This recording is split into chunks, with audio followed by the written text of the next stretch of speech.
Bonjour mes photographes, bienvenue sur la chaîne La Pause Benoît. C'est une série de 3 vidéos que je vais faire avec le logiciel Lightroom classique d'une retouche de photos de paysage. C'est une photo de paysage que j'ai réalisée cet été dans le parc de la Jacques-Cartier. J'ai fait une série à bracketing à peu près de 7 photos. Et dans la première vidéo, je vais vous montrer comment faire l'assemblage HDR dans Lightroom. Dans la seconde vidéo, on va toujours travailler sur la même photo, mais cette fois-là, je vais vous montrer comment faire des retouches localisées avec les masques. Et dans la dernière vidéo, on va finaliser le post-traitement avec les ajustements de Lightroom qui touchent l'ensemble de la photographie. Sans plus tarder, on se retrouve immédiatement dans l'interface de Lightroom classique. Petit rappel au niveau du bracketing pour qu'on puisse faire un HDR. C'est pour avoir une plage dynamique étendue pour que la photographie soit exposée, bien exposée dans l'ensemble de la photo. D'ailleurs, j'ai déjà fait une vidéo sur le HDR. Je vais mettre le lien dans le coin supérieur droit pour ceux qui ne connaissent pas la notion du HDR.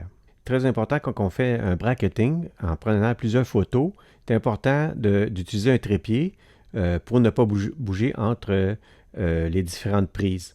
On peut toujours le faire à main levée, mais c'est préférable peut-être de faire les photos en rafale, éviter toutes les vibrations possibles. Puis il faut que la scène soit vraiment statique, puisque s'il y a beaucoup de vent, alors ça va se répercuter sur l'empilement des photos.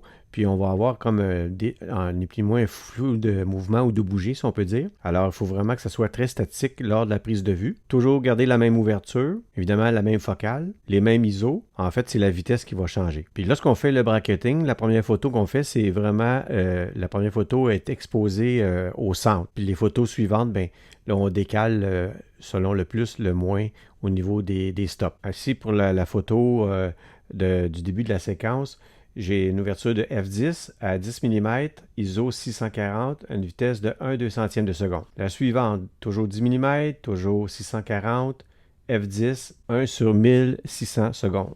Un 800 secondes, un 400e, un centième, un 50e et un 20e. Comme je disais, là, toutes les informations sont ici en haut. Pour pouvoir les voir, ben, il faut sélectionner l'information ici, information d'exposition. Alors, pour créer le HDR dans Lightroom classique, il faut sélectionner les photos du bracketing. Alors, la séquence commence ici à 748 et se termine à 754. Alors, j'ai toute ma séquence qui est sélectionnée ici au bas dans les vignettes. Par la suite, on va faire un clic droit sur la souris, puis on va venir choisir Fusion de photos HDR. Le processus de création du HDR est lancé. En attendant, vous pouvez prendre un bon café le temps que l'ordinateur fasse son calcul.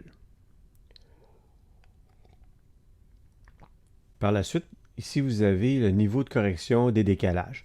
Étant donné que moi, à la prise de vue, j'ai pris soin de garder les photos bien alignées, alors il n'y a pas de problème. Si vous pensez que vous avez bougé entre les photos, que le cadrage est différent, bien, vous avez ici la correction que vous pouvez effectuer, soit nul, faible, moyen ou élevé.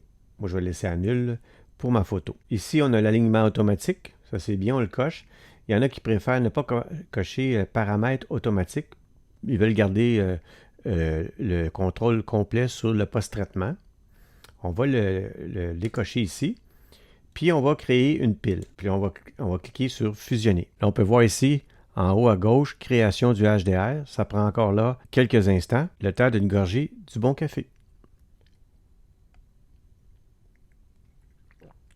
Alors, la fusion étant terminée, on va le voir ici dans le bas de la vignette, nos 8 photos qui nous ont permis de créer ce beau HDR. Alors, si on clique sur les photos, on voit 2 de 8, 3 de 8 jusqu'à 8 de 8 ici et la résultante ici à la fin. L'avantage du HDR, c'est qu'au niveau du bruit numérique, il n'y en a pratiquement pas puisque l'empilement permet ainsi d'augmenter la qualité de l'image et d'éviter dans les zones sous-exposées, d'avoir le bruit numérique. Dans la prochaine vidéo, on va utiliser les outils masques dans Lightroom classique. Tout particulièrement, on va faire le post-traitement au niveau du ciel, les zones de montagne ici, puis un troisième masque qui va venir faire un post-traitement au niveau de l'eau et de la berge ici. Alors, je vous invite à vous abonner à la chaîne pour voir la seconde vidéo sur Lightroom Classic